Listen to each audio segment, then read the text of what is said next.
कहाँ ले जा रहे हैं? राजगीर ले जा रहे हैं। क्यों? वहाँ इनकी बलि देंगे। बलियों?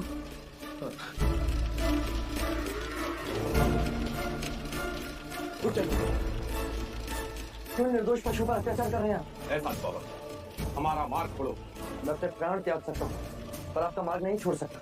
पहले आप ये बताइए कि निर्दोष पशुओं को कहाँ लेके जा रहे हैं? इन सबको बलि के लिए ले जाया जा रहा है। आप इन निर्दोष पशुओं का वध करना चाहते हैं? ये आपका धर्म है? तो फिर इन पशुओं की बलि देने से पहले आपको एक नर बलि देनी होगी। ये मेरा धर्म है। कौन देगा नर बलि? मैं दूंगा नर बलि। क्यों हमारे आड़े आ रहे हो? हमें हमारा काम करने दो। हमारे महाराज एक बहुत बड़ा यज्ञ करने के लिए जा रहे हैं और हमारी प्रथा है कि यज्ञ के बाद बलि दी जाती। किसने बनाई ऐसी प्रथा? उसने जिसके आगे आप सर झुकाकर नमन करते थे। वो मैं कुछ नहीं जानता। हमें तो सिर्फ अपने महाराज की आज्ञा का पालन करना है। मुझे अपने धर्म का पालन करने दीजिए। मैं इन पशुओं को ले जाने नहीं दूंगा। जाओ और जाकर कह दो अपने महाराज कि बलि के पशुओं को रोके एक सन्यासी खड़ा है रहा। तुम हमारे महाराज को चुनौती दे रहे हो? नहीं, मैं मानव धर्म का पालन कर रहा हूँ।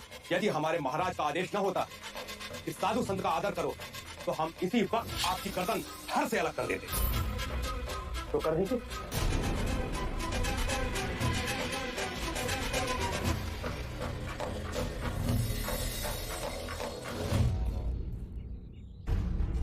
महाराज, 101 पशुओं की बलि यहाँ चढ़ाई जाएगी। उत्तर में मंडप सजाया जाएगा और 1001 विधियां उधर होंगी। ध्यान रहे किसी प्रकार का विघ्न न पड़े। महाराज की जय हो। तुम तो बलि के पशुओं को इकट्ठा करने गए थे। जी महाराज, पर पता नहीं कहां से बीच में एक सन्यासी आ गया। सन्यासी? ये सूचना लेने आए हो? महाराज वो बीच मार्ग रोके खड़ा है। कहता है कि मैं पशुओं की बलि ना होने दूं। ये मगध नरेश बिंबिसार का राज्य है। क्या बड़े बड़े हमारे भय से थर्राते? वो किसी से नहीं डरता महाराज, मरने से भी।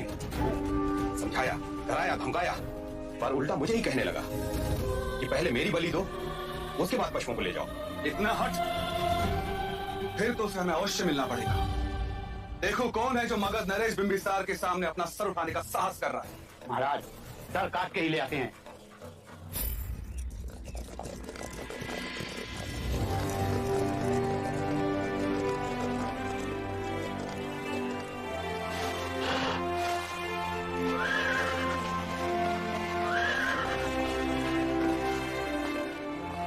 ये मेरा राज्य है, यहाँ केवल मेरा आदेश चलेगा। असंख्य राज्य बने, असंख्य राज्य बिगड़े, अंत ही जीवन का परम सत्य है। अब धर्म की शिक्षा तुम मुझे दोगे? धर्म के नाम पर यदि अधर्म होगा तो मैं उसका विरोध करूंगा। यदि सन्यासी नहीं होते तो अभी तुम्हारी बलि चढ़ा देता मैं। सन्यासी की हत्या के पाप से आज मैं तुम्हें मुक्त करता हूं।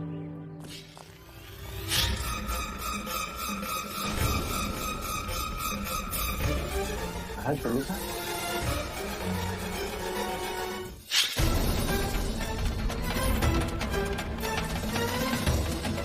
महाराज पंडित साहब,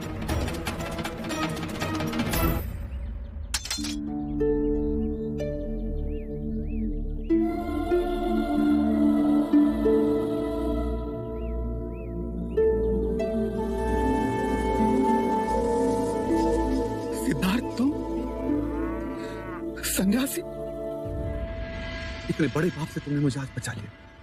आपके हाथ मुझे मृत्यु भी स्वीकार, परंतु इस जीव की हत्या का पाप कहीं अधिक बड़ा होता है। प्रश्न ये नहीं मित्र कि मैं जीऊं या मरूं, प्रश्न ये जीवन और मरण के इस चक्र से मुक्ति का कोई तो मार्ग है। यदि है तो उसे खोजना मेरा लक्ष्य है, नहीं तो इन मूक पशुओं की तरह अकारण ही जीऊंगा और अकारण ही मर जाऊंगा। क्या दोष है इन निर्दोष पशुओं का जो महाराज बिंबिसार आपको इनकी बलि देनी होगी? इनमें भी हमारी तरह जीवन की ऊर्जा है। ये कौन सा धर्म जो कहता है कि एक निर्बल को मारने से अशुभ समय टल जाता है?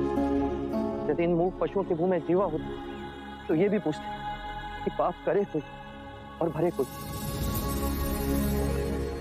यदि ये धर्म है तो आज एक निर्बल सन्यासी आपसे कहता है कि ये अधर्म है। आज मेरे मित्र ने मुझे अधर्म से बचा लिया। आज से मगध में कोई बलि नहीं दी जाएगी।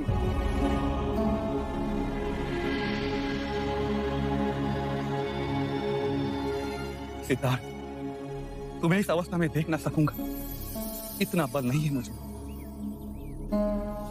बिंबिसार गद्दों पे सोए और सिद्धार्थ क्या धूल मिट्टी में।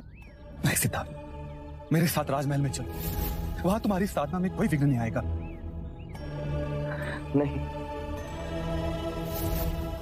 महाराज बिंबिसार, जिस तरह आज इस निर्दोष पशु को मैंने बचाया, उसी प्रकार असंख्य मनुष्य पशु जीवन के दुखों से जूझ रहे। सर्वम दुखम दुखम, इस पीड़ा इस दुख का अंत मैंने पा लिया, तो मैं सारे जीवों को शांति के मार्ग पर ले जा सकूंगा। औरों के दुख दूर करने के लिए अपने सुखों की आहुति देने वाला मैंने आज तक नहीं देखा। तुम जैसी महान आत्मा ने मित्रता कर मुझ पर कृपा की है सिद्धार्थ, मुझ पर कृपा। अब मुझे जाने की अनुमति दीजिए।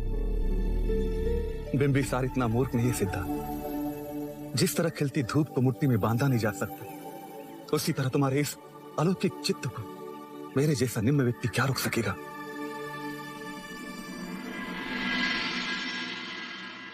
सिद्धार्थ, मित्र को एक वचन दोगे?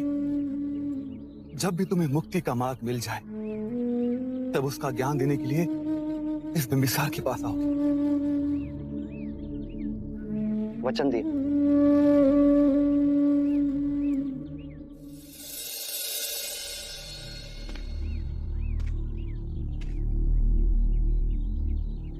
एक मित्र ये बात समझा सकता था,